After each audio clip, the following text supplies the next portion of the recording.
आप सभी का स्वागत है। तो फ्रेंड्स बात करेंगे इस वीडियो के अंदर में क्रिप्टो मार्केट न्यूज़ के ऊपर। अभी के टाइम पर मार्केट में जो भी बड़ी न्यूज़ होगी सबको बारी-बारी से कवर करते चलेंगे। तो फ्रेंड्स शुरू करते हैं सबसे पहले वाले न्यूज़ के साथ में।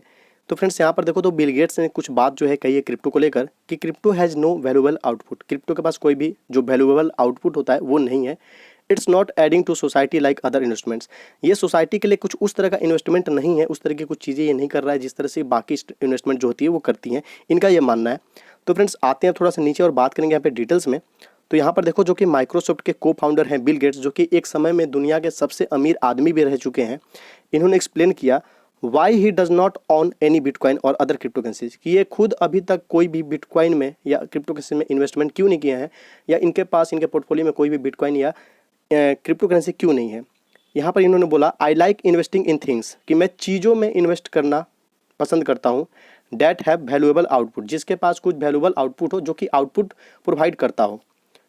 साथ ही साथ इन्होंने बोला crypto is not adding to society like other investments, कि क्रिप्टो सोसाइटी के लिए कुछ उस तरह से कुछ ऐड नहीं कर रहा है, कुछ उस तरह से आउटपुट नहीं ला रहा है या प्रोवाइड नहीं कर रहा है जिस तरह से बाकी इन्वेस्टमेंट करती है। तो फ्रेंड्स यही इन्होंने रीज़न बताया जिस कारण से ये जो है क्रिप्टो में इन्वेस्टमेंट नहीं करते हैं। अब यहाँ पर देखो तो थर्सडे सेशन के दौरान यहाँ पे आपको AMA मतलब आस्क मी एनीथिंग होती है, जो कि क्रिप्टो करेंसी और बिटकॉइन के रिलेटेड जो था, आप यहाँ पे देखो उसी दौरान जो कि रेडिट का AMA थी, सेशन थी एक, आपको आस्क मी एनीथिंग, वहाँ पर माइक्रोसॉफ्ट को फाउंडर जो बिल गेट्स हैं उन्होंने अपनी बातें हैं जो क्रिप्टो के बारे में कुछ बातें कही।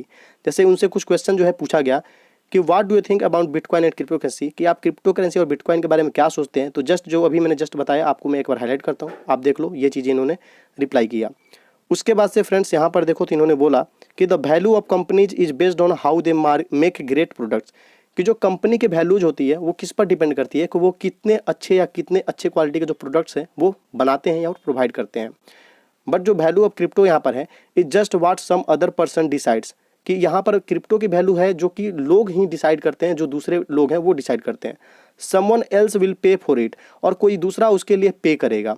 For it so not adding to society like other investment, जो कि सोसाइटी के लिए कुछ बाकी इन्वेस्टमेंट की तरफ पे काम नहीं कर रहा है। मतलब यहाँ पे इनका कहना है कि क्रिप्टो किस तरह से काम करता है, कंपनी जो है वो प्रोडक्ट बनाती हैं, प्रोडक्ट को अपना अच्छा बनाती हैं, उसके जरिए उनकी प्राइस जो है, वैल्यू जो है वो डिसाइड होती है।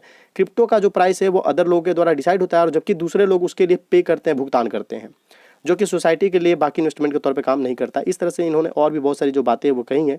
यहाँ पर इनका बोलना इट डजंट प्रोड्यूस एनीथिंग, ये कुछ भी प्रोड्यूस नहीं करता है।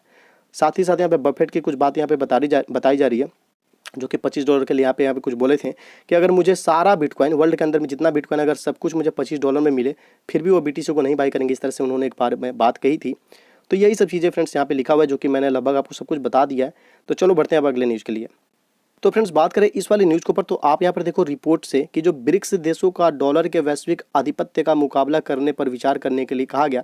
इस तरह से कुछ हेडिंग है जहाँ पे ब्रिक्स देश और यहाँ पे डॉलर की कुछ आधिपत्य को लेकर बात की जा रही है। तो थोड़ा सा नीचे आते हैं फ्रेंड्स। बात है ये वाली कंटेंट हिंदी से अटो हो गई है, तो इसलिए चलो जल्दी से फटाफट से कवर करते हैं, मोबाइल में थोड़ा सा इशू हो रहा है। तो यहाँ पर देखो फ्रेंड्स, चीनी विशेषज्ञों ने ब्रिक्स में, जैसे कि आपको पहले तो ब्रिक्स में देखो कौन कौन से कंट्री है, तो फ्रेंड्स इतने सारे कंट्री हैं। इन देशों के नेताओं ने बोला कि डॉलर का मुकाबला करने पर विचार करने का आह्वान किया है, जिसका वैश्विक आधिपत्य अपमानजनक माना जाता है। जिसका वैश्विक आधिपत्य मतलब कि आप इसका मतलब समझ रहे होंगे। फिर भी विशेषज्ञ मानते हैं कि डॉलर के प्रभुत्व को कम करने के किसी भी प्रयास में समय लगेगा। अब यहाँ पे बात हो रही है डॉलर पे, जिस तरह से आपको इन्फ्लेशन बढ़ा है, कि डॉलर का जो प्रभुत्व है, एक तरह के इंपॉर्टेंस है, जो उसकी वैल्यू है, उसको कम करने के प्रयास में अगर कुछ भी अल्टरनेटिव कुछ उसके साइड बेसिस पे उसके वैल्यू को गिराने की कोशिश कर रहा है या कम करने की जगह उसके जगह पे कोई दूसरा रिप्लेसमेंट है, तो उसे भी बहुत ज़्यादा समय लगने वाला है। और यहाँ पे कुछ अपमानजनक वाली बातें जो की जा रही है, और ये सब कहाँ से निकल कर रहा है, तो ब्रिक्स के जो आपको टीम में जो भी आपकी कंट्रीज हैं, उनके जो नेताएं हैं, उनके जो लीडर्स हैं, उन्होंने कुछ बात जो है इस पर कही है। तो फ्रेंड्स यहाँ पे फिर से मेरा जो गूगल ट्रांसलेट है वो रिस्पॉन्ड करना शुरू किया है। तो यहाँ पर आप देखो the international transactions and financial markets which are dominated by the US dollar.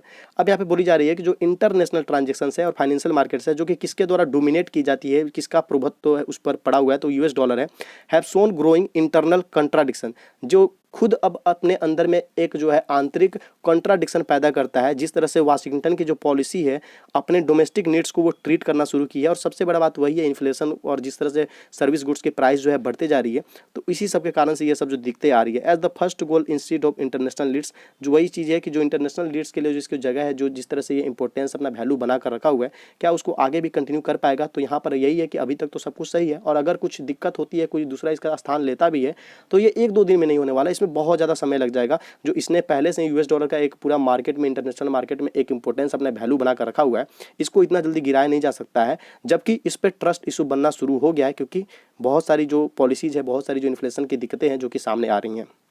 तो फ्रेंड्स बात करें इस वाले न्यूज़ के ऊपर, तो यहाँ पर देखो Singapore high court injunction blocks sale और ट्रांसफर ऑफ BAYC 2162 #NFT। आते हैं नीचे, थोड़ा सा बात करेंगे यहाँ पे डिटेल्स में। तो यहाँ पर देखो जो सिंगापुर की हाई कोर्ट है उसने ग्रांट किया है कोर्ट इंजंक्शन को, जो कि रोकता है या फिर ब्लॉक करता है आपको BAYC NFT जो है उसके सेल को। अब यहाँ पे बोला जाए that one man claims was wrongfully taken away from he, कि जो एक आदमी ने जो क्लेम किया था उसके मतलब उससे वो गलती से दूसरे को मतलब रिक्लेम हो गया था, या फिर दूसरे के पास ट्रांसफर हो गया था। इस तरह से कुछ इशू वगैरह हुई है, जिसके बारे में मुझे भी उतने डीपली में अभी फिलहाल नहीं पता है।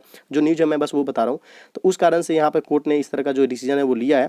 अब बात करते हैं, ये हर NFT के लिए नहीं है। यहाँ पर आपको देखो तो यहाँ पर बताया जा रहा है कि the man who been identified by the Straits Times, ST के द्वारा जो मैन आइडेंटिफाई किया गया है, जिसका नाम है जनेश राजकुमार, वो क्या बोल रहा है, वो रिकवर करने के लिए बोल रहा है, उसके लिए सीख कर रहा है, वो चाहता है अपने 2162 NFT के बारे में, which he placed as his security for a loan obtained from, आपको जो ये पे सेफ पीरे करके लिखा है, मतलब इसका कहना है कि ये NFT इसकी है, ये ऑनरशिप है इसके पास, इस तरह से कुछ बात है जो हो रहा है, और इसको ये क्लेम करना चाहता है। और यहाँ पे बोल रहा है Rajkumar claimed the NFT was wrongfully taken from him, कि जो इसकी ये NFT थी गलती से ये इससे ले ली गई है। इस तरह का ये सारा इशू है। तो चलो फ्रेंड्स लगभग सब कुछ समझ में आ ही गया होगा, तो बढ़ते हैं अगले न्यूज़ के लिए।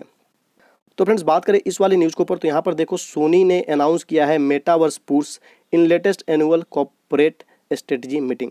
तो फ्रेंड्स थोड़ा सा नीचे आएंगे। अब यहाँ पे देखो सोनी जो कि एक इलेक्ट्रॉनिक जायंट है पूरे ग्लोबल लेवल पे, इसने अनाउंस की है कि it will take a more focused approach, कि ये बहुत ज़्यादा जो है फोकस्ड अप्रोच अपना पहल करेगा। किसको लेकर? तो जब ये बात आती है आपको मेटावर्स एक्सपीरियंस को लेकर, as part of its entertainment strategy. तो इसकी जो इंटरटेनमेंट स्ट्रेटजी है उसमें जो मेटावर्स एक्सपीरियंस को लेकर इनकी नई अप्रोच है उसको ये काफ़ी फोकस्ड वे में करने वाला है।